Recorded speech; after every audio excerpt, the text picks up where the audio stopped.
তোমরা সবাই কেমন আছো? আশা করি ভালোই আছো। আমিও ভালো আছি। আজকে তোমাদেরকে শেয়ার করব ডিম রসা রেসিপি। তোমরা সবাই একটি লাইক দিয়ে পুরো রেসিপিটি প্রথম থেকে শেষ পর্যন্ত দেখতে থাকো। আশা করি তোমাদের খুবই ভালো লাগবে। এই দেখো, এখানে 4টে ডিম নিয়েছি।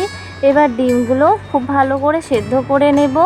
আর এইদিকে একটি মিক্সিং জারের মধ্যে নিয়েছি একটি মাঝারি মাপের পেঁয়াজ, 2-3টে রসুনের কোয়া আর একটুখানি আদা পেস্ট করে নেব। এই দেখো, সব কিছু খুব ভালো করে পেস্ট করে একটা বাটির মধ্যে নামিয়ে নিয়েছি। আর এইদিকে ডিম সেদ্ধ করে ভালো করে খোসা ছাড়িয়ে নিয়ে ডিমের চারদিকে কেটে নিয়েছি। এবার রান্না করব, তোমরা সবাই দেখতে থাকো। কড়াই বসিয়ে দিয়েছি, কড়াইতে দিয়ে দেব সরষের তেল।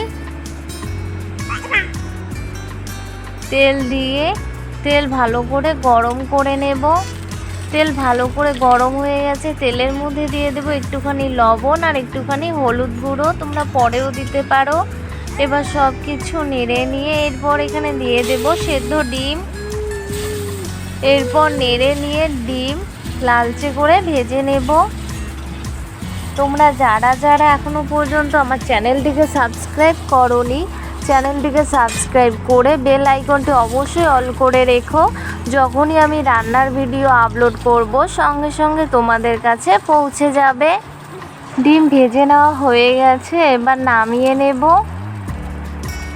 কার কার ডিম খেতে ভালো লাগে অবশ্যই জানাতে ভুলবে না। ডিম ভাজা কড়াইয়ের মধ্যে দিয়ে দেব আর একটু সর্ষের তেল। তেল কিন্তু গরম হয়ে আছে, আর একটু গরম করে নিয়ে বা তেলের মধ্যে ফোড়নে দিয়ে দেব 4টে চেরা কাঁচা লঙ্কা আর একটা টুকরো করে রাখা তেজপাতা। নেড়ে নিয়ে ভেজে নেব। ভেজে নেওয়া হয়ে গেছে। এবার এখানে পেস্ট করে রাখা পেঁয়াজ, রসুন, আদা দিয়ে দিলাম। এরপর একটু জল দিয়ে দিলাম। এরপর এখানে দিয়ে দিব পরিমাণ মতো লবণ আর 1/2 চা চামচ হলুদ গুঁড়ো। এবার সব কিছু খুব ভালো করে নেড়ে নিয়ে এরপর এখানে দিয়ে দেব 1/2 চা চামচ জিরে গুঁড়ো আর 1/2 চা চামচের একটু কম কাশ্মীরি লাল লঙ্কা গুঁড়ো। এবার সব কিছু খুব ভালো করে নেড়ে নিয়ে মশলাগুলো খুব ভালো করে কষিয়ে নেব। তোমরা যারা যারা সব সময়ের জন্য আমার রান্নার ভিডিওগুলো ফুল ওয়াচ করো তাদেরকে জানাই অনেক ধন্যবাদ ও অসংখ্য ভালোবাসা। মশলা খুব ভালো করে কষিয়ে নিয়েছি। এবার এখানে ভেজে রাখা ডিম দিয়ে দিলাম। এরপর মশলা সহ ডিম খুব ভালো করে নেড়ে নিয়ে 2-3 মিনিটের মতো মিডিয়াম আঁচে জাল করে নেব। 2-3 মিনিট মিডিয়াম আঁচে জাল করার পর এরপর এখানে সামান্য একটুখানি জল দিয়ে দিলাম। এবার সব কিছু খুব ভালো করে নেড়ে নিয়ে আবারও মিডিয়াম টু হাই আছে 3-4 মিনিট মতো জাল করে নেব। 3-4 মিনিট জাল করে ফিরে আসলাম।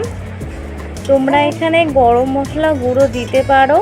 আমার এখানে গরম মশলা গুঁড়ো ছিল না, তাই দেইনি। রান্না একদম কমপ্লিট।